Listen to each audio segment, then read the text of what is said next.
ఆయన 6వ ముద్రను విప్పినప్పుడు నేను చూడగా, ఇదిగో, ప్రతి జనములో నుండి, ప్రతి వంశములో నుండి, ప్రజలలో నుండి, ఆయా భాషలు మాట్లాడే వారిలో నుండి వచ్చి ఎవడునూ లెక్కింపజాలని ఒక గొప్ప సమూహము కనపడింది.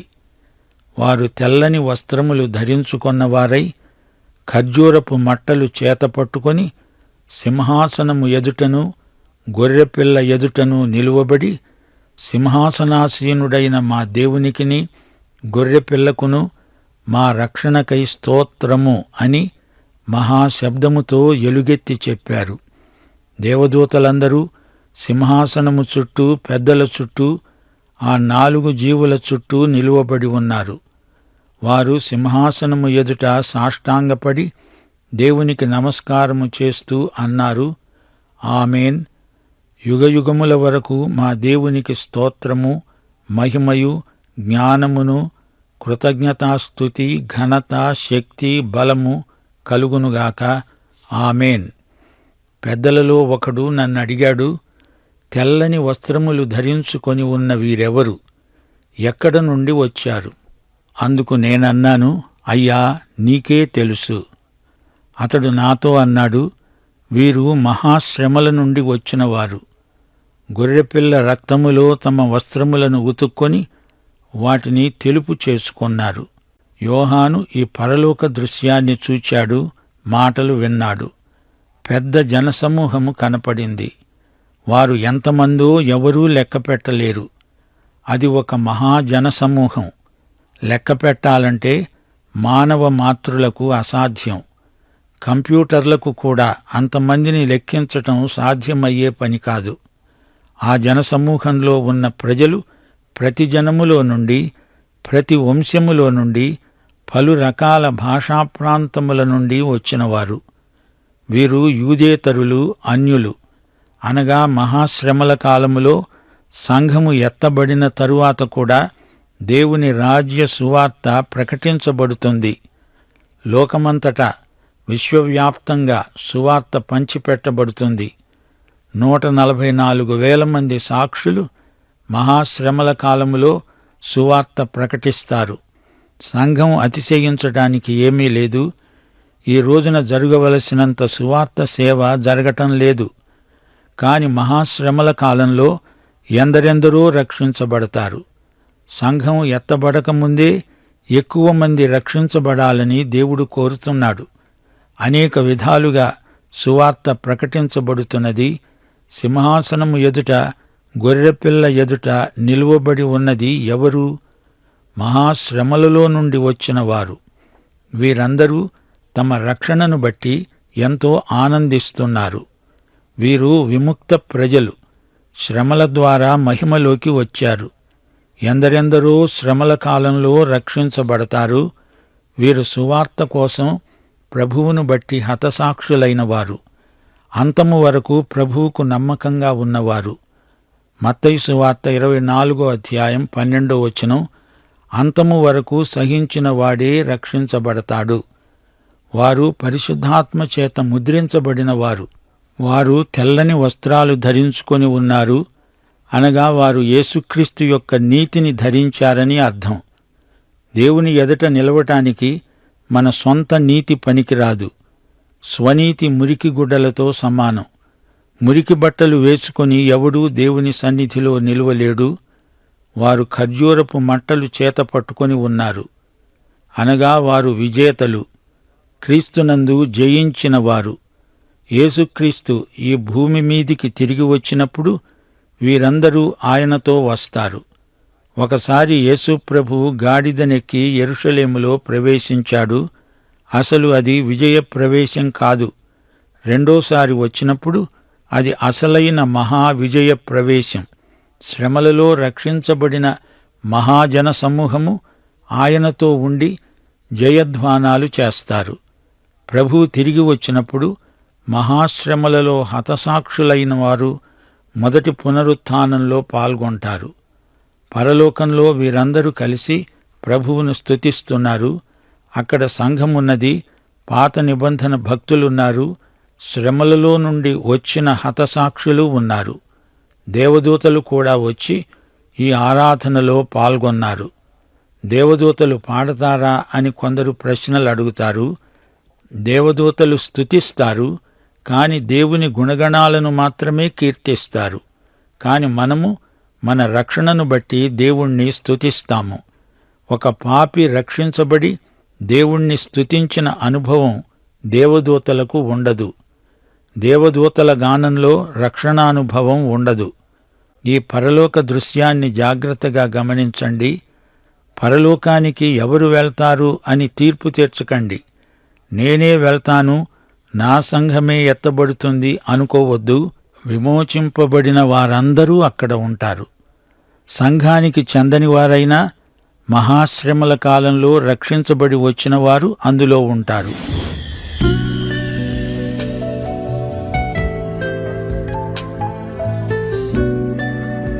ఆరవ ముద్ర మూడో భాగం ధ్యానిస్తాను. ఈ ఆరవ ముద్ర ఈ మూడో భాగం చాలా వివరణలతో కూడుకొని ఉంటుంది. ఈ ఆరవ ముద్రకు వచ్చేసరికి సుదీర్ఘమైన వివరణ ఇందులో ఉంది కనుక ఇప్పటికీ 3 మెసేజ్లు దీంతో అవుతాయి. ఇంకొక మెసేజ్ ధ్యానిస్తాం. ఈ ఆరవ ముద్ర అనేది మొదటి 3.5 సంవత్సరాల కాలంలో జరిగేది. ర్యాప్చర్, ప్రభు మధ్యాకాశానికి రావడం, ప్రభు మధ్యాకాశానికి వచ్చిన తర్వాత సంఘం ఎత్తబడడం. సంఘం ఎత్తబడడం అంటే పెండ్లి కుమార్తె సంఘం ఎత్తబడుతుంది. పెండ్లి కుమార్తె సంఘం అంటే అది ఒక బిరుదు మాత్రమే. దానికి పెండ్లి కుమార్తె సంఘం అంటే అర్థం ఏంటంటే ఎవరు యేసు ప్రభుని రక్షకుడిగా ప్రభువుకి అంగీకరించి సిద్ధపాటు కలిగి ఉన్నారో వాళ్ళు ఎత్తబడతారు. క్రైస్తవులు అనే వాళ్ళందరూ ఎత్తబడరు. సంఘానికి వచ్చిన వాళ్ళందరూ ఎత్తబడరు. ఐహిక విచారాలు, ఇంకా ఈ లోకము, అమ్మ నాన్న, అక్క చెల్లి, బంధువులు, బాంధవ్యాలు, భూములు, ఇల్లులు, పెళ్ళిళ్ళు అనుకున్న వాళ్ళు ఎవరు ఎత్తబడరు. ఎవరు ఎత్తబడతారంటే ప్రకటన ఆఖరిలో చెప్తాడు, ఈ మాటలు వినువాడు ప్రభు అయిన యేసు రమ్ము అని చెప్పాలి. వాళ్ళు ఎత్తబడతారు. సిద్ధపాటు కలిగిన వారు రెప్పపాటుని ఎత్తబడతారు. ఎప్పుడైతే ఆ పెండ్లి కుమార్తె సంఘం ఎత్తబడ్డదో 7 సంవత్సరాల శ్రమలు ప్రారంభమైపోతాయి. ఆ 7 సంవత్సరాల శ్రమలు 2 రకాలుగా ఉంటాయి. మొదటి ఈ 3.5 సంవత్సరాల్లో రక్షణ ఉంటుంది, రెండవ 3.5 సంవత్సరాల్లో రక్షణ ఉండదు. ఇప్పుడు మనం ధ్యానిస్తున్న భాగాలు మొదటి 3.5 సంవత్సరాలకు సంబంధించినవి. 7 ముద్రలు అయిన తర్వాత 7 బోరలు ధ్యానిస్తాం. అక్కడితో 3.5 సంవత్సరాలు అంతా 3.5కి వెళ్తాం. అందులో మరి 7 పాత్రలు ధ్యానిస్తాం. అవి భయంకరమైన శ్రమలు. అవి ఇంకా ఆ శ్రమల్లో విమోచన ఉండదు, రక్షణ ఉండదు ఎవరికి కూడా. 6వ ముద్ర 3వ భాగంలో చాలా ప్రాముఖ్యమైన విషయాలు మనం చూస్తాం. ఇది 7వ అధ్యాయంలో 2వ భాగంలో వస్తుంది. 7వ అధ్యాయంలో మొదటి భాగం మనం 1-8 వచనాలు ధ్యానించాం. ఆ 8 వచనాలు ఏం చెప్తాయంటే, ముద్రింపబడిన వారు ఇశ్రాయేలీయులు ఆ యొక్క ఆ గోత్రాలలో నుంచి ఎంతమంది రక్షింపబడతారో నెంబర్ అక్కడ ఇవ్వబడ్డది. ఈ 8 వచనాలు, మొదటి 8 వచనాలు కేవలం ఇశ్రాయేలీయులకు సంబంధించింది. అప్పుడు ఒక ప్రశ్న మనకు వస్తుంది. మీకు లాస్ట్ టైం చెప్పాను, బిషప్ గారు నాతో అన్నారు, ఎంతమంది పరలోకంకి వెళ్తారో నిర్ణయించబడ్డది, మన ఈ సువార్త ప్రకటించే అవసరం లేదని చెప్పి. కానీ 2వ భాగం ఇప్పుడు మనం ధ్యానించేది ఏం చెప్తుందంటే, లెక్కింప సఖ్యము కానీ అన్య జనాంగం పరలోక రాజ్యంకి వెళ్ళడం గురించి చెప్తుంది. ఈ యొక్క 9వ వచనం నుంచి 14వ వచనం వరకు ఆ విషయాలు మనం ధ్యానిస్తాం. ఆ యొక్క ధ్యాన భాగం ధ్యానించిన తర్వాత దాన్ని 4 భాగాలుగా మనం ధ్యానిస్తాం. వాస్తవానికి చెప్పాలంటే 3 భాగాలని చెప్పాలి. ఒక పాయింట్ ఏంటి చేసామంటే ప్రశ్న అనేది ఉంటుంది. ఎవరయ్యా వీళ్ళు ఎక్కడి నుంచి వచ్చారని ప్రశ్న ఉంటుంది. దాన్ని ఒక భాగంగా ధ్యానిస్తున్నాం, కానీ 3 భాగాలుగానే ధ్యానిస్తాం. మొట్టమొదటిగా ఆ యొక్క భాగం అంతా ఒకసారి చదివించుకుందాం. 9 నుంచి 14 వరకు పాప చదువుతలి అటు తర్వాత నేను చూడగా ఆ, ఇదిగో ప్రతి జనములో నుండి ఆ, ప్రతి వంశంలో నుండి ఉమ్, ప్రజలలో నుండి ఉమ్, ఆయా భాషలు మాట్లాడే వారిలో నుండి వచ్చి ఉమ్, ఎవడునూ లెక్కింపజాలని ఒక గొప్ప సమూహం కనబడెను. ఉమ్, వారు తెల్లని వస్త్రములు ధరించుకున్న వారై ఉమ్, ఖర్జూరపు మట్టలు చేత పట్టుకుని ఉమ్, సింహాసనం ఎదుటను ఆ, గొర్రెపిల్ల ఎదుటను నిలవబడి నిలబడి సింహాసనాసీనుడైన మా దేవునికిని ఆ, గొర్రెపిల్లకును ఆ, మా రక్షణకై స్తోత్రమని ఉమ్, మహాశబ్దంతో ఎలుగెత్తి చెప్పిరి. ఎలుగెత్తి చెప్పరి. ఆ, దేవదూతలందరూ దేవదూతలందరూ సింహాసనం చుట్టూను ఉమ్, పెద్దల చుట్టూను ఉమ్, ఆ 4 జీవుల చుట్టూను నిలవబడి ఉండిరి. ఆ, వారు సింహాసనం ఎదుట సాష్టాంగపడి ఆ, ఆమేన్ ఆ, యుగ యుగముల వరకు మా దేవునికి స్తోత్రమును స్తోత్రమును మహిమయు మహిమ జ్ఞానమును జ్ఞానము కృతజ్ఞతాస్తుతియు కృతజ్ఞతాస్తుతి ఘనతయు ఘనత శక్తియు శక్తి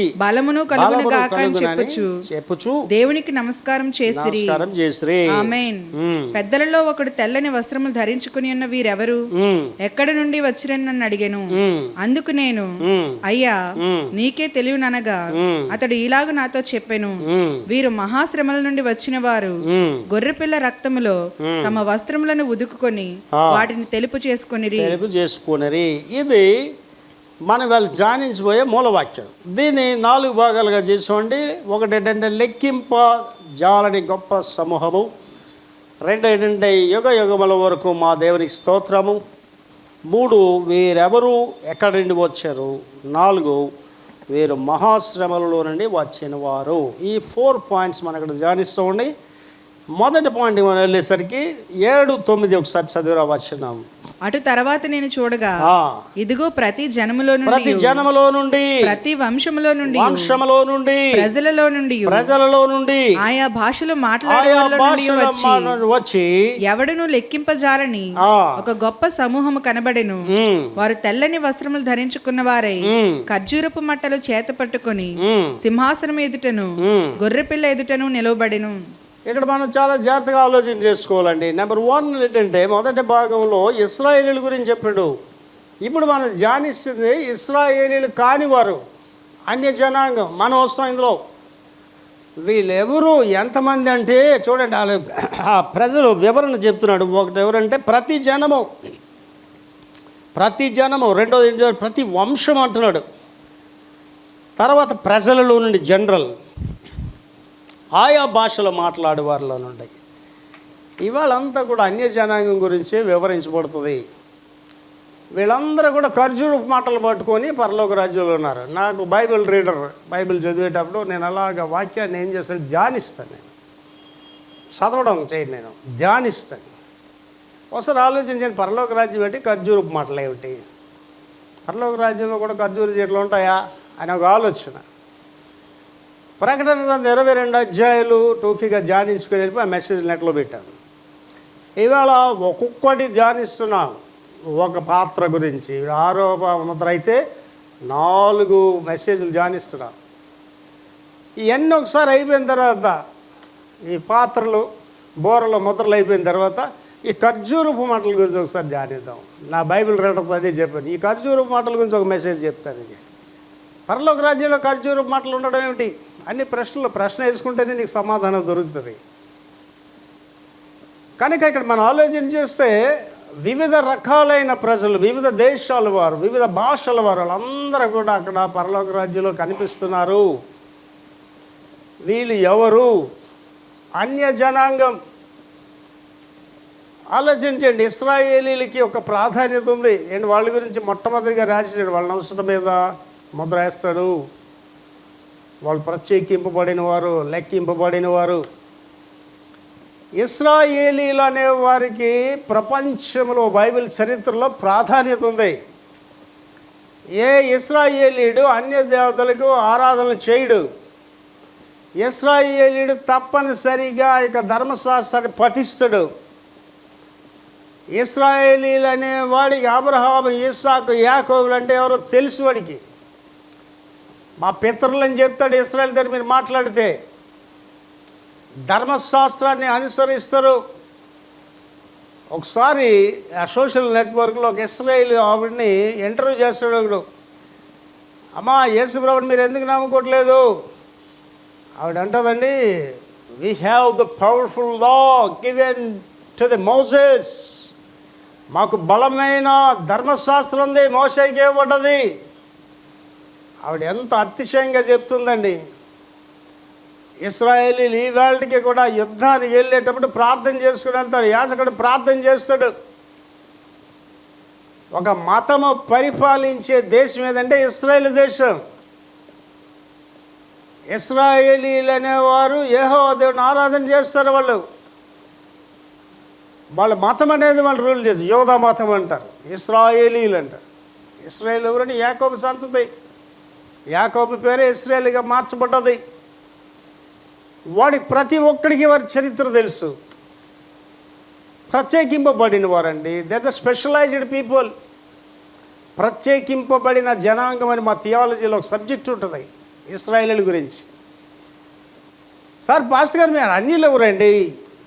ఓకే, ఇశ్రాయేలీలు అందరూ ఆదాముల నుంచి వచ్చారు. మరి అన్యులు ఎక్కడి నుంచి వచ్చారు? అన్యులు అనేవాళ్ళు వేరేగా పుట్టలేదు, దేవుడు వేరేగా పుట్టించలేదు.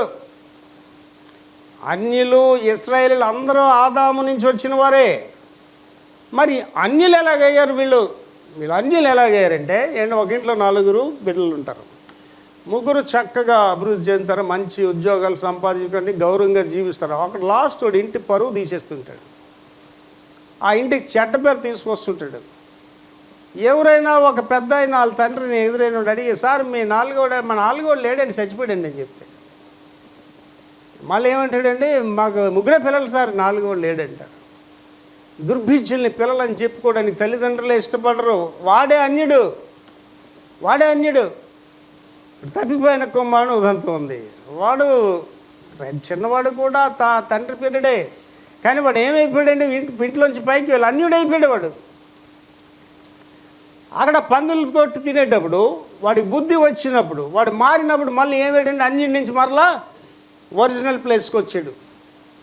ఇవాళ మనం అందరూ అన్ని జనాంగాలు ఎందుకు అయిపోయిన అన్ని జనాలు దేవుణ్ణి విస్మరించిన వాళ్ళు. రోమపత్రికలో పౌలు గారు రాస్తాడు, భారంతో రాస్తాడండి, సృష్టికర్తని విడిచి సృష్టిని ఆరాధిస్తున్నారు. ఇవాళ ప్రజలు చేస్తున్న పని ఏంటండి, సూర్యుడు సృష్టి దేవుడు సృష్టించాడు, సూర్యుడిని దేవుడు అంటున్నారు. భూమి దేవుడు సృష్టించాడు, భూమిని దేవుడు అంటున్నారు. గాలిని దేవుడు సృష్టించాడు, గాలిని దేవుడు అంటున్నారు. అగ్నిని దేవుడు అంటున్నారు. పంచభూతాలని దేవుడు అంటున్నారు. సముద్రాన్ని దేవుడు అంటున్నారు. సృష్టికర్తను మరిచి సృష్టిని ఆరాధిస్తున్నారు. అంటే నేను మన భారతదేశం గురించి ఆలోచించినట్టు చాలా బాధపడతాను, దుఃఖపడతాను. కారణం ఏంటంటే ఈ 138 కోట్లలో నేను అనుకుంటానండి, ఒక 130 కోట్ల నుంచి నరకానికి పోతారండి. గ్యారంటీగా నరకానికి పోతారు వాళ్ళందరూ కూడా. కారణం ఏంటంటే యేసు క్రీస్తు ద్వారా తప్ప ఎవడును మోక్షానికి వెళ్ళలేడు. ఆడు మీ అమ్మ అవ్వచ్చు, మీ నాన్న అవ్వచ్చు, మీ తమ్ముడు అవ్వచ్చు, మీ అన్నీ అవ్వచ్చు. ఆయన నిజంగా నువ్వు ప్రేమిస్తాడు, మారాలని ప్రార్థన చేయాలి తప్ప వాడు విగ్రహాలను ఆరాధిస్తున్నాడని ప్రేమిస్తాడు, నువ్వు కూడా పోతావు వాళ్ళతో. చాలా జాగ్రత్తగా ఆలోచించండి. దుష్టులు ఆలోచన చెప్పున్నాడు, ఒక పాపుల మార్గం నిలవక అపాసులు కూర్చుని చోట కూర్చుని కంటే ఆడు మా అమ్మ అండి, మా నాన్న అండి, గ్రామ దేవత పండుగ పిలిచారు వెళ్ళాలని వెళ్తే వాళ్ళతో నువ్వు కూడా పోతావు. ప్రత్యేకింపబడి ఉండాలి. మొదటి భాగంలో ధ్యానించి ముద్రలు వేయబడతారు. నీ ముద్ర లేదు కాబట్టి నువ్వు ముద్ర లేని దానికి ముద్ర లేని వాడిగా జీవిస్తావు. విక్టర్ ప్రభాకర్ అనేవాడు అన్యులతో సహవాసం చేయడండి. నా స్నేహితులు ఉన్నతమైన ఉద్యోగాలు చేసిన వాళ్ళు, ఉన్నతమైన పదవులు, ఎవరితో నేను సహవాసం చేయను, ఎవరిని కలను నేను. కారణం ఏంటంటే వాళ్ళ విగ్రహారాధకులు, వాళ్ళ మాటలు వేరు, వాళ్ళ ఆలోచన వేరు. అన్య జనాంగం అంటే ఎవరంటే దేవుని బిడ్డలే, దేవుణ్ణి అంగీకరించిన వారు. వీళ్ళందరూ నరకంలో గుండె పట్టుకొని అడుస్తారండి. అయ్యో ఎంతోమంది చెప్పారే. నిజంగా ఆలోచన చేస్తే కన్నీరు ప్రార్థన చేయండి. మీ తల్లిదండ్రులు ఇంకా విగ్రహారాధికులైతే, నీ బంధువులు ఇంకా విగ్రహారాధికులైతే నువ్వు నిజంగా ప్రేమిస్తే గుండె బాదుకొని ప్రార్థన చేయి. నీకే మారు మనసులు అయితే నువ్వేం ప్రార్థన చేస్తావు? నీకే యేసు ప్రభు రక్షకుడిగా ప్రభువు తెలియపోతే నువ్వు వాళ్ళ గురించి ఏం ప్రార్థన చేస్తావు? 4:30 గంటలు లేచి నా గురించి, నా కుటుంబం గురించి, మీ అందరి గురించి ప్రార్థన చేస్తానండి. మొదటి ఆరాధనలో చెప్పాను, కరోనా వైరస్ నా సభ్యుడికి వస్తే అది నాకు అవమానం. విక్టర్ ప్రభాకర్ గారి చర్చిలో ఒకరు కరోనా వైరస్ వచ్చిందని చెప్తారు. అందువల్ల నేను చెప్పాను వాళ్ళకి, నీ పేరు ఇంకా మేరీ లేకపోతే ఎలిజబెత్ చెప్పగా, నీకు పాత పేరు ఉంది కదా అప్పయ్యమ్మ ఎంకయ్యమ్మ అది చెప్పుకొని నీ కులం పేరు చెప్పుకో. క్రైస్తవురాలు అని చెప్పగా, నిజమైన క్రైస్తవుడు నవ్వండి కరోనా వైరస్ ముట్టుకోదండి, ముట్టుకోలేదు అంటాడు. క్రైస్తవుడు కాదండి అది. దేవుడు వాగ్దానం ఇచ్చాడు మనకి, ఏ రోగం నీ దగ్గరికి రాదండి. 10 తెగుళ్ళు ఏం చేయలేదండి ఐగుప్తు దేశంలో ఇశ్రాయేలుని. సో అన్ని జనాంగం ఎవరంటే దేవుని బిడ్డలే.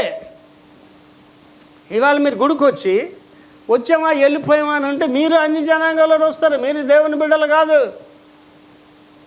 ఇప్పుడు ఇవాళ కడమరుపుడు రోగింది అనుకోండి, ఇప్పుడు ఇందులో ఎంతమంది ఎత్తబడలేదు, అందరూ అన్ని జనుల్లోనే వస్తారు.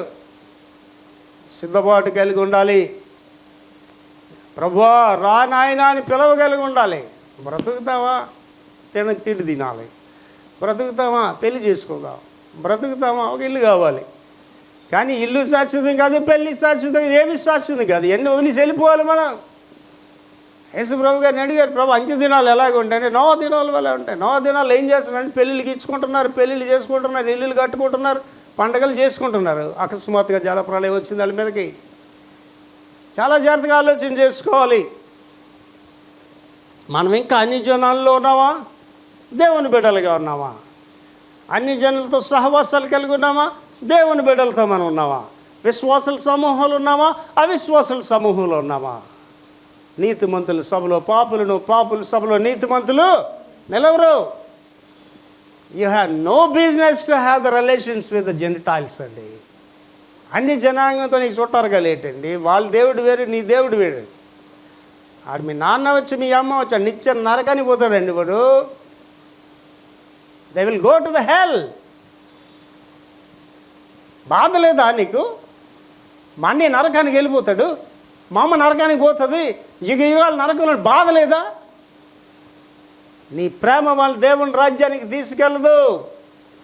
వాళ్ళు మారు మనసు పొందాలి. అన్య జనాంగం వీళ్ళే మన ఇళ్ళల్లోనే ఉన్నారండి. అన్య జనాంగం మన సంఘంలో ఉన్నారు అన్య జనాంగం. కానీ వాళ్ళు కాదండి. వీళ్ళు ప్రభువుని అంగీకరించారు. వాళ్ళు ఎలాగ మారారు అనే విషయాలు ఆఖరి వచనంలో మనం చూస్తాం. మళ్ళీ ఒకసారి ఆ వచనం చదివి తెలియ. అటు తర్వాత నేను చూడగా, ఇదిగో ప్రతి జనములో నుండి, ప్రతి వంశములో నుండి, ప్రజలలో నుండి, ఆయా భాషలు మాట్లాడే వారిలో నుండి వచ్చి ఎవడును లెక్కింపజాలని, కౌంట్లెస్ పీపుల్ అండి, లెక్కింపజాలని ఒక గొప్ప సమూహము కనబడెను. వారు తెల్లని వస్త్రములు ధరించుకున్న వారై ఖర్జూరపు మట్టలు చేత పట్టుకొని సింహాసనం ఎదుటను గొర్రెపిల్ల ఎదుటను నిలవబడెను. తెల్లని బట్టలు అనే దానికి ఒక వాక్యం, దాని ఒక సందేశం. ఖర్జూరపు మట్టల గురించి ఒక సందేశం ఇచ్చాను. ముందు ఇవన్నీ అయిపోవాలి, టైం పడుతుంది. ఈ లోపల ప్రభు రాకడం చూస్తే నేను మాత్రం వెళ్ళిపోతాను. ఆ తర్వాత మీ చిన్న పాస్టర్ గారు చేస్తారో చెప్పరో మీరు ఆయన నిర్ణయించుకోండి. బోర మోగిందా నేను వెళ్ళిపోయిన లెక్క అంతే. దేవునికి స్తోత్రం. దీనికి అనుబంధంగా కొన్ని మాటలు చూద్దామండి. జకరియా 8:20-21 చదువుతాను. జకరియా 8:20-21. సైన్యములకు అధిపతియగు యెహోవా సెలవిచ్చినదేమనగా జనములను అనేక పట్టణముల నివాసులను ఇంకా వత్తురు.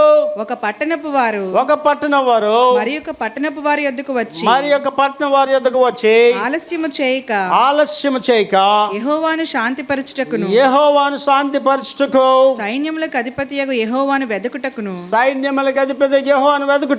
మనము పోదము రండి అని చెప్పగా వారు మేమును వత్తుమందురు.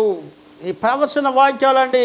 జనాలు ఎలాగ పోగు చేయబడతారు, జనసమూహాలు ఎలా దేవుడి దగ్గరికి వస్తాయి. ఒక్కటి మీరు గమనించుకోండి.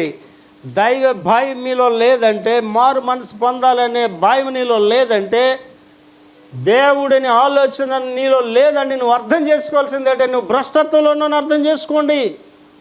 నిత్య నరగానే పోతారు వీరు వారనేం లేదండి. దేవుణ్ణి తెలుసుకోవడం కాదండి, దేవుని కలిగి ఉండాలి. కమ్యూనిస్టుడు కూడా యేసు ప్రభు తెలుసు అండి, హేతువాదులకు కూడా యేసు ప్రభు తెలుసు, క్రైస్తవేతలందరికీ యేసు ప్రభు గురించి బాగా తెలుసు. తెలుసుకోవడం కాదండి, యేసు ప్రభుని కలిగి ఉండాలి. ఇవాళ ఇప్పుడు స్ట్రైట్గా చెప్తున్నాను. ఇప్పుడు కనబడడం నవ్వుతే నేను ఎత్తబడతానని నిశ్చత నీలో లేకపోతే నువ్వు దొంగ క్రైస్తవురాలని అర్థం చేసుకో, దొంగ క్రైస్తవుడిని అర్థం చేసుకో. సిద్ధపాటు కలిగి ఉండాలి. రెండవ రిఫరెన్స్ అండి అందులో యోషియా 11:10. ఆ దినమున ప్రజలకు ధ్వజముగా నిలుచుచుండు, ఆ దినమున ప్రజలకు ధ్వజముగా నిలుచుండు, యెషయి వేరు చిగురునొద్ద యెషయి వేరు చిగురునొద్ద జనములు విచారణ చేయును, జనములో విచారణ చేస్తారు. ఆయన విశ్రమ స్థలము ప్రభావము గలదగును. జనాలు అందరూ కూడా దేవుని దగ్గర విచారణ చేస్తారు. ఏమండి, ఎవడైనా సరే ప్రపంచంలో, నా మాట ఈ మెసేజ్ ప్రపంచానికి వెళ్తుంది, ఎవడైనా సరే దేవుని రాజ్యంలోకి వెళ్ళాలంటే యేసుప్రభుని నమ్ముకోవాలండి. There is no other way. ఏసే మార్గము, ఏసే సత్యము, ఏసే జీవము అయినాడు. యేసుక్రీస్తు ద్వారా తప్ప ఎవడు దేవుని రాజ్యానికి వెళ్ళడండి. దేవుళ్ళు అనబడేవారు, నేను మతాల మీద రీసెర్చ్ చేశానండి, మతాల మీద డాక్టరేట్ చేశాను. దేవుళ్ళు అనబడేవారు, దేవుళ్ళు కాదు, దేవుళ్ళు అనబడేవారు ఎవడు కూడా నేను మోక్షం తీసుకెళ్తానని చెప్పలేదండి. ఎవరు చెప్పలేదు. వాళ్ళే ఒక గురి గమ్యం లేకుండా జీవించారు. దేవుళ్ళు అనబడేవారు అంటున్నారు, దేవుళ్ళు అని అంటలేదు వాళ్ళు. ఒక యేసు ప్రభు గారే చెప్పారు, నేనే మార్గమును, నేనే సత్యమును, నేనే జీవమును అన్నాడు. నా ద్వారా తప్ప ఎవడు మోక్ష రాజ్యానికి రాలేడు. కనుక ఈ జనాలు అందరూ ఏం చేశారండి, దేవుడిని నమ్ముకున్నారు. రెండవ భాగం వస్తున్నాండి, చాలా ఇంట్రెస్టింగ్ ఉంటుంది ఇది. ఇదేంటంటే యుగ యుగముల వరకు మా దేవునికి స్తోత్రాలు. ఎవరికి స్తోత్రాలు చెప్తున్నామండి మనం? చీఫ్ మినిస్టర్కి స్తోత్రాలు చెప్తున్నామా? డబ్బులు నోడికి స్తోత్రాలు చెప్తున్నామా? ఎవడు పలకరిస్తున్నారు? నాకు డబ్బులు నోడికి ఎంత విలువిస్తానో పేదోడికి అంతే విలువిస్తాను నేను. గొప్పవాడికి ఎంత విలువిస్తానో అడుక్కునోడికి అదే విలువిస్తాను నేను. నేను మనిషికి విలువిస్తాను తప్ప వాడి స్థితిగతులకు విలువివ్వను నేను. దేవుని సన్నిధిలో గొప్పవాడు పేదవాడు అనేం లేదండి. దేవునిలోనూ ఉన్నావా లేదన్నదే ముఖ్యం. ఆలోచన చేయండి. ప్రభువుని ఎరిగిన వారు, విశ్వాసులైన వారు ఎవడు భూమి మీద ఆస్తులు సంపాదించుకోలేదు. క్రీస్తు యేసుతో కూడా నీవు లేపబడిన వాడు అయితే పైన వాటిని ఎదగమన్నాడు. భూమి మీద ఏం ఆశించలేదు, పదవులు ఆశించలేదు, ఆస్తులు ఆశించలేదు, ఉన్నవన్నీ వదులుకున్నారు వాళ్ళు. కారణం ఏంటంటే పరలోక మహిమను వాళ్ళు ఆశించారు. మనం ఆశను కలిగి ఉండాలి. ఎందుకు వీళ్ళు స్తుతులు చెప్తున్నారు ఏంటి? అది 3 వచనాలు కలిసి ఉంటుందని 10, 11, 12 చదువురావి. సింహాసనాసీనుడైన మా దేవునికిని గొర్రె పిల్లకును మా రక్షణకై స్తోత్రమని, మా రక్షణకై స్తోత్రమని మహాశబ్దంతో ఎలుగెత్తి చెప్పిరి. ఏమండి ఇక్కడ గొప్ప వాళ్ళు ఎలుగెత్తి ఎందుకు చెప్తున్నారు? రక్షణకి స్తోత్రం. ఇక్కడ చాలా జాగ్రత్తగా ఆలోచన చేసుకుంటే ఇక్కడ కూర్చున్న వాళ్ళు ఏంటి, దేవదూతల కంటే మనం చాలా గొప్పవాళ్ళం. కారణం ఏమిటంటే దేవదూతలు లేని గొప్ప భాగ్యాన్ని మనకు దేవుడు ఇచ్చాడు. ఒక్క దేవదూతని పిలిచి దేవుడు సువార్త ప్రకటించమంటే ప్రపంచం అంతా దేవుడు ఎలా చెప్పాడు అలా ఒక్క దేవదూత ప్రకటించేస్తుంది. మనందరికి సువార్త ప్రకటించమంటే బాధ వేసేస్తుంది. పడుకుంటున్నా ఏంటి, నువ్వు పని చేస్తున్న దగ్గర ఎంతమంది చెప్తున్నావు రోజు యేసుప్రభు గురించి? నువ్వు చదువుకుంటున్న దగ్గర ఎంతమందికి యేసుప్రభు గురించి చెప్తున్నావు? రోజుకి ఒక్కరిగానే యేసుప్రభు గురించి చెప్తున్నావు. నాకు ఎవడన్నా ఎదురవడమే లేటండి యేసుప్రభు గురించి చెప్తాను. విమానం ఎక్కానంటే పైలట్కి యేసుప్రభు గురించి చెప్తాను, ఎయిర్ హోస్టల్స్కి యేసుప్రభు గురించి చెప్తాను, ఎక్కడికి వెళ్ళినా యేసుప్రభు గురించి చెప్తానండి. సమయమందును అసమయమందును సువార్త ప్రకటించాలి. దేవదూతలకు లేని ఒక గొప్ప అనుభవం మనకి ఏంటంటే రక్షణ అనుభవం. దేవదూతలకి రక్షణ అనుభవం లేదు. త్రోసివేయబడిన దేవదూతలు ఆత్మలండి, వాళ్ళకి ఇంకా రక్షణ లేదు. వాళ్ళని ఎత్తి నరకానికి ఆ పాతాళ బెలంలోకి వెళ్ళడానికి సిద్ధపడిన వాళ్ళు రక్షణ లేదు. దేవుడు మనకి శరీరాన్ని ఇచ్చి రక్షణ అనేది మనకి ఇచ్చాడు. ఆ వేళ ఏదైనా వనములో నుంచి కానీ ఆదామములు పైకి తగిలి ఉండకపోతే వాళ్ళకి రక్షణ ఉండదు. వాళ్ళ పొరపాటుని జీవవృక్ష ఫలం తినుంటే వాళ్ళు దేవదూతల్లాగే నిత్యము నరకానికే పాత్రలుగా జీవిస్తారు. వాళ్ళు రక్షణ అనుభవం అనేది మనిషికి దేవుడు ఇచ్చాడు తప్ప దేవదూతకి ఇవ్వలేదు. దేవదూతలు దేవుని మహిమను ఆయన గణపరచడమే తప్ప రక్షణను బట్టి ఆయన్ని స్తుతించడం దేవదూతలకు తెలియదు. అదేంటో తెలియదు వాటికి. ఒకసారి ఆలోచన చేయండి. మనకు ఎవడైనా చిన్న ఉపకారం చేస్తే, మన ఎవడైనా ఒక ఆపదలోంచి కాపాడితే వాడికి ఎంత వందనాలు చెప్తా అండి. వందనాలు కాళ్ళ మీద పడిపోతుంది. నా కాళ్ళ మీద పడిన వాళ్ళు చాలామంది ఉన్నారు. వాళ్ళ క్లిష్టమైన పరిస్థితులు వచ్చినప్పుడు వాళ్ళకి విమోచన లేదనేటప్పుడు నేను వాళ్ళకి సహాయం చేశాను. వాళ్ళ కాళ్ళ మీద ఒక మనిషిని కాళ్ళ మీద వచ్చి పడ్డారంటే అర్థం ఏంటంటే వాళ్ళు సంపూర్ణంగా నీ కృతజ్ఞత తెలియచేయటం. అలాగున ఈ విశ్వాసులందరూ దేవుని కృతజ్ఞత తెలియజేస్తున్నారు. కారణం ఏంటంటే ఆ వేళకి వీళ్ళకి అంతా తెలిసిపోయింది కదా. మన దేవుని రాజ్యంకి వచ్చాం. మన అమ్మ రాలేదు, మన నాన్న రాలేదు, మన సంఘాలు చాలామంది ఉండిపోయారు కిందని, నరకంలోకి పోయారని తెలిసిపోయింది వాళ్ళకి. అయ్యో ఇంత గొప్ప రక్షణ నేను ఒకవేళ వదులుకొని ఉంటే ఏమైపోయేదాన్నో, ఏమైపోయేవాడినో అని అత్యధికమైన కృతజ్ఞతతో దేవునికి వందనాలు తెలియజేస్తారటండి. రక్షణను గురించి పౌలు గారండి దాని గురించి రాస్తాడండి. ఇంత గొప్ప రక్షణ నిర్లక్ష్యం చేసి ఎలాగూ తప్పించుకుంటాం? రక్షణ నువ్వు నిర్లక్ష్యం చేస్తావా? నీ డ్యూటీయా నీకు ముఖ్యం? నీ డబ్బులా నీకు ముఖ్యం?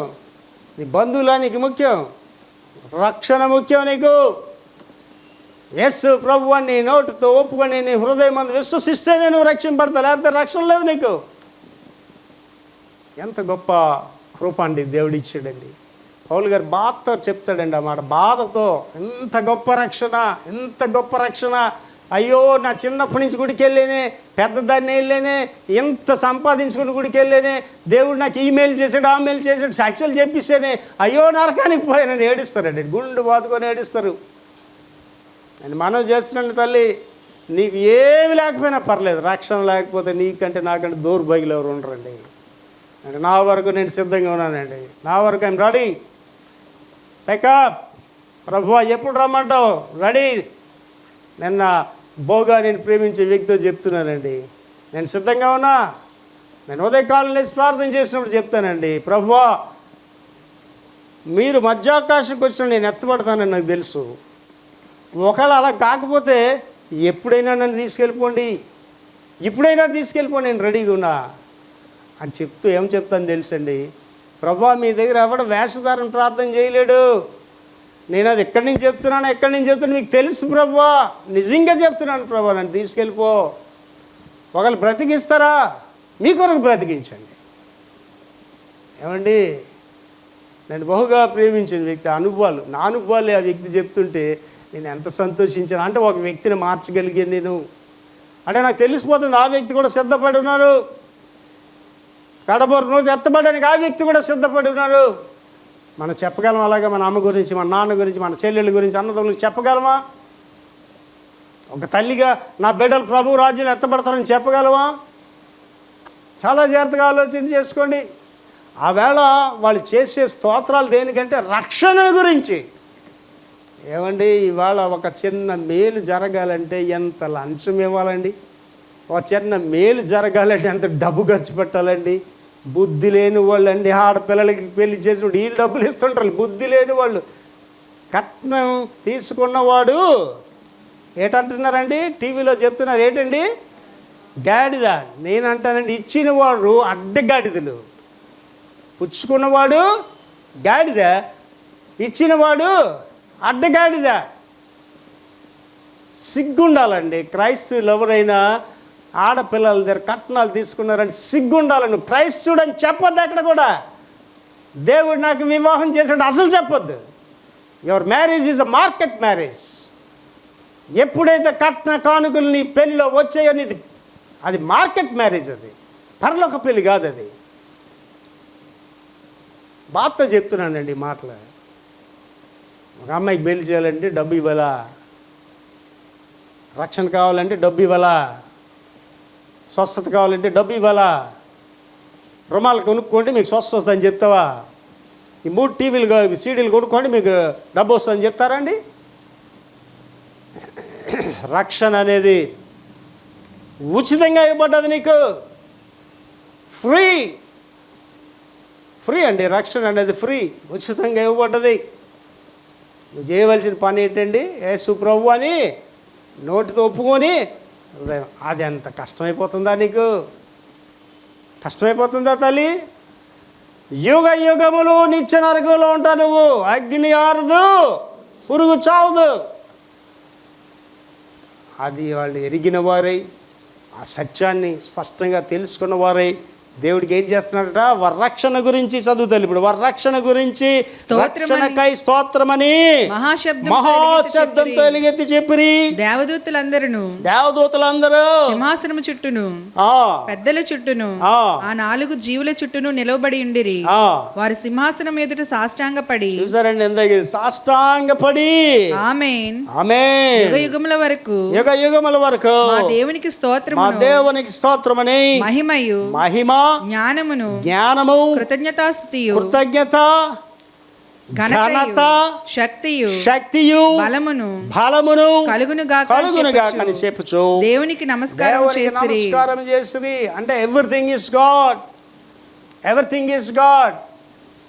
అండ్ విక్టర్ ప్రభాకర్ అనేవాడిని దేవుడు బహుగా దీవించాడండి. ఒకడు ఒక ఏరియాలోనే ఆశీర్దింపబడతాడండి, వాడు ఒక ఏరియాలోనే ఆశీర్దింపబడతాడు. But God blessed me in every area.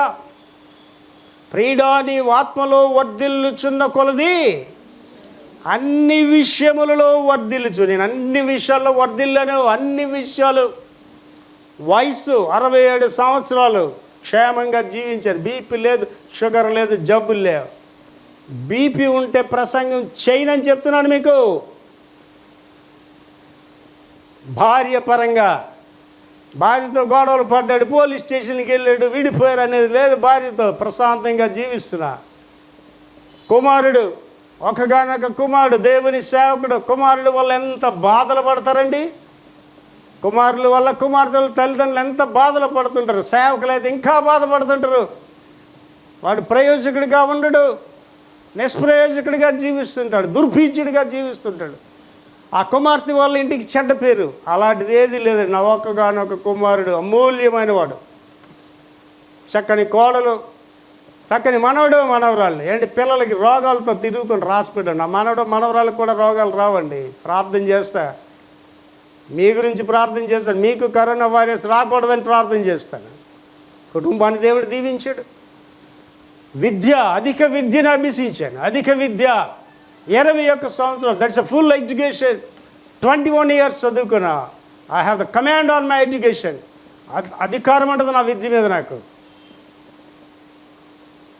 ఆరోగ్యపరంగా, విద్యాపరంగా, ఐశ్వర్యపరంగా నన్ను దేవుడు దీవించాడు. నా ఐశ్వర్యం అంతా మీకు చెప్పరుగా. నేను ఉన్న ఇల్లే 3.5 కోట్లు ఉంటుంది. నా నెల ఖర్చు లక్షల మీద ఉంటుంది. గాడ్ బ్లెస్డ్ మీ. మీరు ఏదైనా పని చేసుకోవాలంటే ఆడి దగ్గరికి ఈడి దగ్గరికి వెళ్ళాలి. నేను ఫోన్ చేస్తే నా పని అవుతుంది. పలుకుబడి దేవుడు ఇచ్చాడు, ఆర్థికంగా దీవించాడు, ఆరోగ్యపరంగా దీవించాడు, విద్యాపరంగా దీవించాడు, కుటుంబ పరంగా దీవించాడు. ఇవన్నీ కాకుండా 18 పుస్తకాలు అనర్గళంగా రాసేసాడు. ప్రపంచంలో నా పుస్తకాలు మాట్లాడుతున్నాయి. 19వ పుస్తకం ట్రూత్స్ ఆఫ్ ద లైఫ్, చాలా మంచి బుక్ అండి, అది రాస్తున్నా.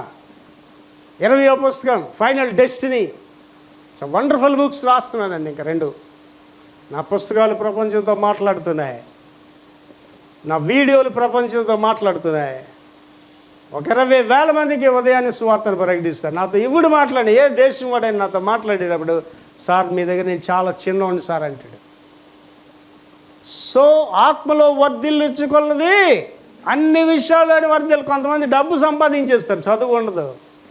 సంతకం పెట్టమంటే సంతకం రాదు, ముద్ర కొడేస్తానంటారు. పెద్ద సేవకులు ఉన్నారు, చదువు లేని సేవకులు, సాక్ష్యం లేని సేవకులు ఉన్నారు. నేను ఏ సేవకుడైనా ఇది అడుగుతానండి. దేవుడు నన్ను ఇలాగ ఆశీర్వదించాడు. నేను పుస్తకం రాసిన దాని మీద, నీవు అన్ని విషయాల్లో ఆశీర్దింపబడ్డావా? అన్ని విషయాల్లో ఆశీర్దింపబడవు. నువ్వు నిజంగా దేవుని బిడ్డవైతే అన్ని విషయాల్లో నువ్వు ఆశీర్దింపడాలి.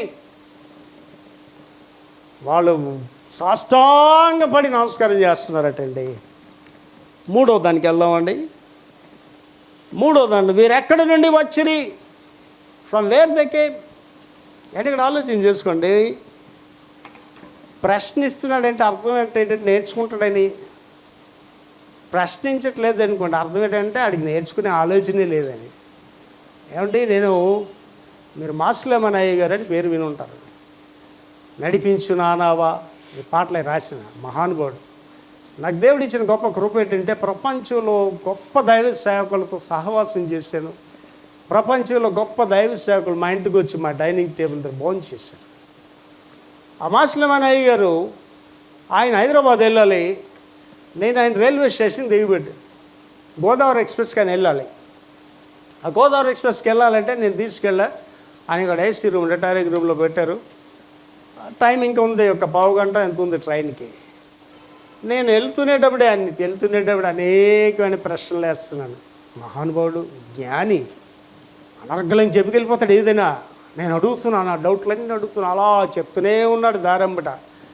అక్కడికి వెళ్ళిన తర్వాత కూడా రూమ్లో, అయ్యగారు ఇది ఎలాగండి, ఇది ఎందుకు రాశారండి, ఈ సినాప్టిక్ గాస్పెల్స్ అంటే ఏంటండి, ఎందుకు పౌలు గారు ఈ మాట చెప్పాడండి అంటే ఆయన అలా అనర్గళంగా చెప్పుకెళ్ళిపోతున్నాడు.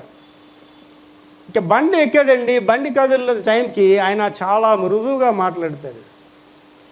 అరే నీవు ఈ కొద్ది సమయంలో ఎన్ని ప్రశ్నలు వేసావురా, ఒరే ఒకటి చెప్తాను రా నీ గురించి అని. ఏంటండి అయ్యగారు, చాలా పైకి వస్తావురా నీ జీవితంలో, నీకు నేర్చుకోవాలనే తపన ఉందిరా, ఎవడు నన్ను ఇలాగ అడగలేదురా, ఈ కొద్ది సమయంలో ఎన్ని ప్రశ్నలు అడిగేవురా నువ్వు. నేర్చుకునేవాడే ప్రశ్నిస్తాడండి.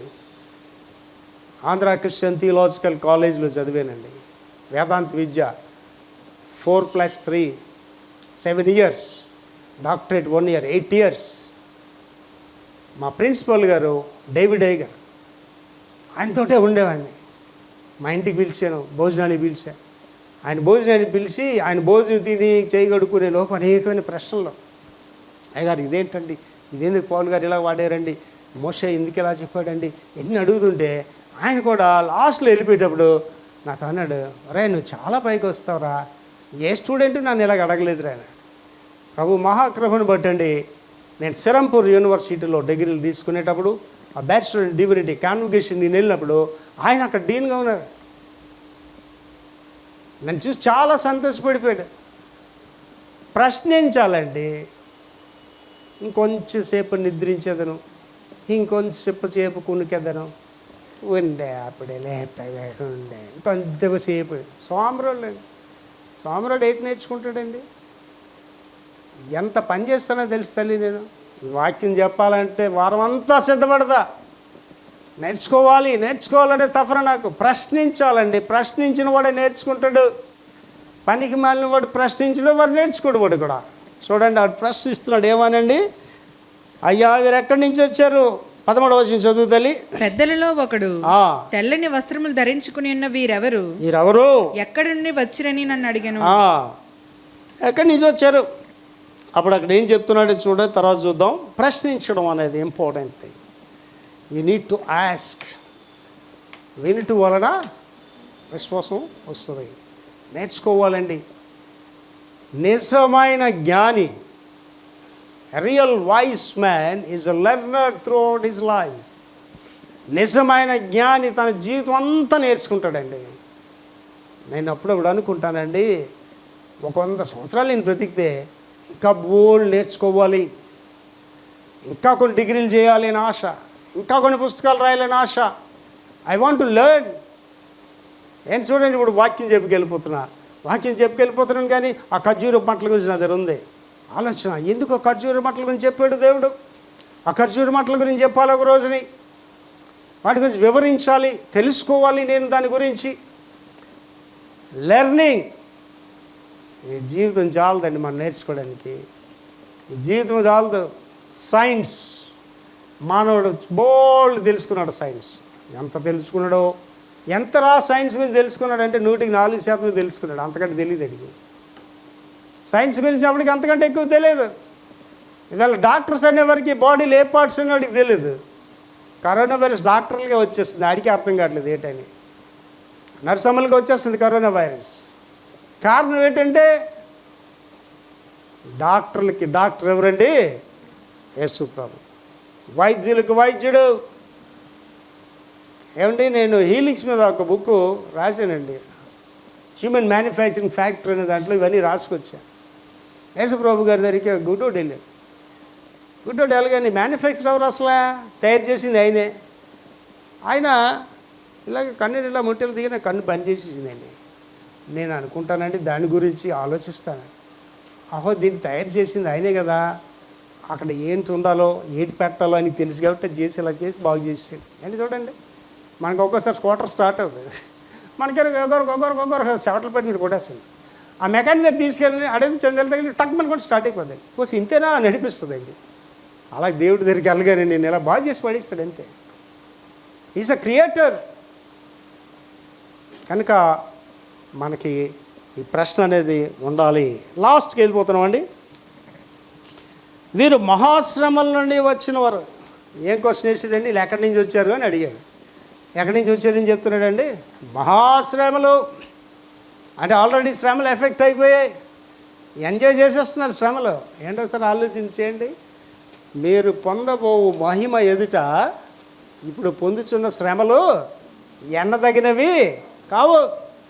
మనం అనుకుంటాం ఎంత బాధపడిపోతున్నాను, నేనే బాధపడిపోతున్నాను, సేవ గురించి ఇన్ని బాధలు పడిపోవాలా. అయ్యో మీరు ఎందుకు పిలవబడ్డరు సార్? ఎందుకు పిలవబడ్డండి? శ్రమల గురించే పిలవబడ్డారు.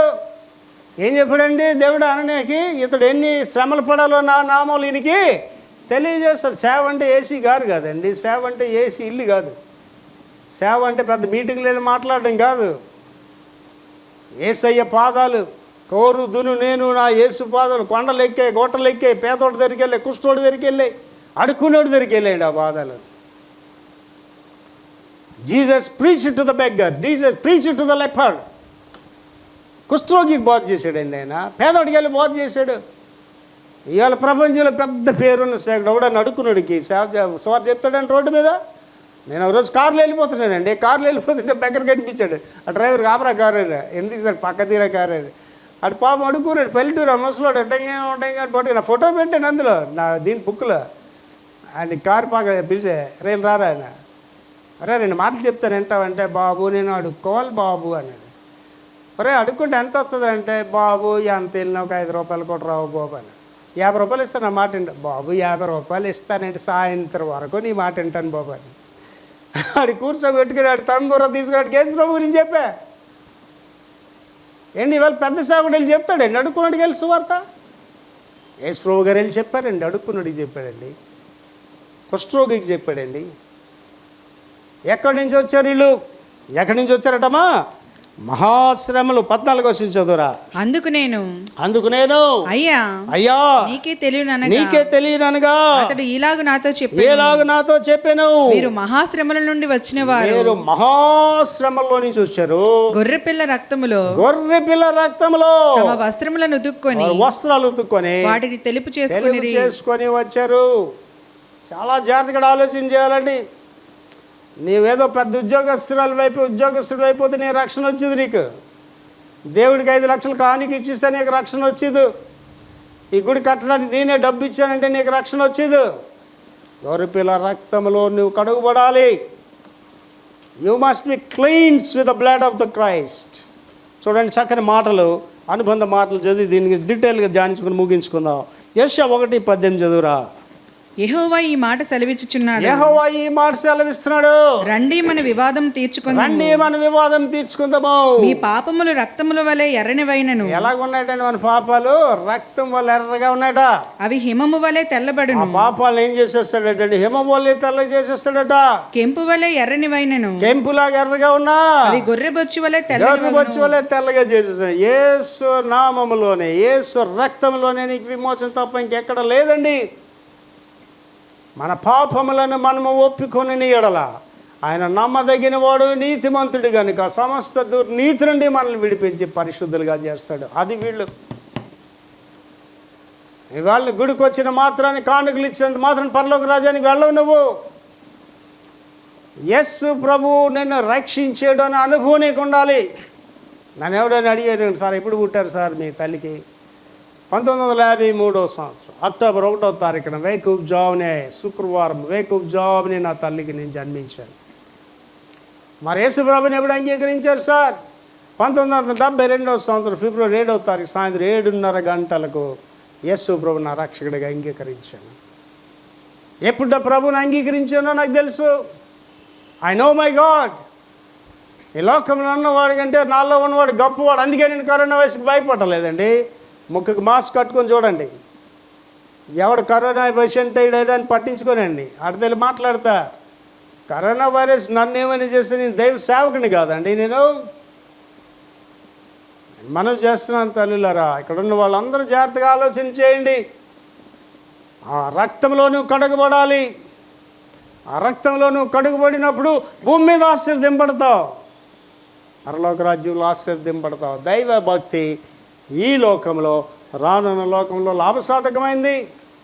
ఒకసారి ఆలోచించండి. చిన్న విశ్వాసంతో నువ్వు ఎంతగా ఆశీర్వదింపడితే, ఒక చిన్న ప్రార్థనా జీవితంతో ఎంతగా ఆశీర్వదింపడితే, బహు ప్రార్థనాపరురాలు అయితే, బహు ప్రార్థనాపరుడు అయితే ఎంత ఆశీర్వదింపడతావు ఆలోచన చేసుకోండి. ఇక్కడ ఉన్న వాళ్ళందరికీ నేను మనవి చేస్తున్నా, అలాగే ఈ వాక్యం వింటున్న ప్రపంచంలో ఉన్న వాళ్ళందరికీ మనవి చేస్తున్నా, ఇది ఏ రక్షణ గడియా, ఇది ఏ రక్షణ దినం. ఉచితంగానే గొర్రెపిల్ల రక్తంలో మీ వస్త్రాలు ఉతుక్కోండి. ఉచితంగానే యేసు ప్రభు రక్షకుడని మీ నోటితో ఒప్పుకోండి. ఆ ఆలోచన నీకు రావట్లేదంటే అర్థం ఏంటో తెలుసా తల్లి? నువ్వు నరకానికి ప్రయాణం చేస్తున్నావు. ఆ ఆలోచన నీలో లేదు అంటే నువ్వు నిత్య నాశనానికి పరిగెడుతున్నావు. ఎవడు నేను బాగు చేయలేడు. విక్టర్ ప్రభాకర్ నన్ను ఎందుకు పిలిచాడంటే దేవుడు చెప్పమన్నాడు అంతే. చెప్తాను, ఎవరికైనా చెప్తానండి, ఎవరికైనా చెప్తాను మారు మనసు పొందమని. వాడు ఎవడైనా అవ్వచ్చండి, ఎంత గనుడైనా అవ్వచ్చండి. మారు మనసు అనుభవం లేకపోతే దేవుని రాజ్యానికి వెళ్ళడవాడు. ఎక్కడి నుంచి వచ్చారు మీరు? అయ్యా వీరు మహాశ్రమంలో నుంచి వచ్చారయ్యా. గొర్రెపిల్ల రక్తంలో వస్త్రాలు ఉతుక్కున్నారు.